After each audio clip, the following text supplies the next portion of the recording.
Assalamu алейкум, урматтуу Талас тургундары, баарыңыздан куттуган күнүңүздөр менен. Сиздерге бүгүн биз сатка чыгып жаткан жер тамды тартып беребиз.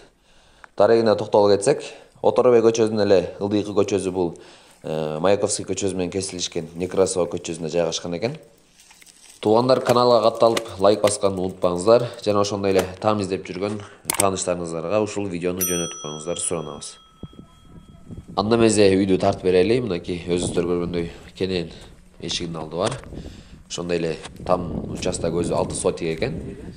Ошондой эле там 8/8. Өзүңүздөр көрүп тургандай кенен огороду дагы бар экен. Мынакей бисмилля деп кирип тамдын ичин тартып берели. Түз эле кирсеңиздер, ошол жерде коридор, оң жагында раковина, ошондой эле кир жууп турган машина койгон ыңгайлуу, ошондой эле топка дагы бар экен, отоплениясы бар. Ал эми сол жагында бул вешалка, кийимиңерге, тамак жазганга ыңгайлуу жери бар экен. Ал эми түз эле кирсеңиздер, бул жер тамак иче турган жер, кухня. Эсин айтышы боюнча, по желанию ушул алуучуга мебелдер калтырылат дейт. Ал эми сол жагында ушул холл бар экен.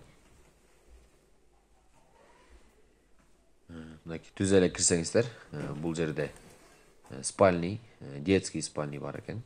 Ээси $25,000 сурап жатат. Варианттар бар дейт. Ушул видеого номерлерин калтырдык, өзүңүздөр чалып байланышсаңыздар болот. Ал эми бул жагында дагы бир спальный бар экен, туугандар. Чыгарылышты аяктайбыз. Экран аркылуу көрүшкөнчө сак саламатта калыңыздар.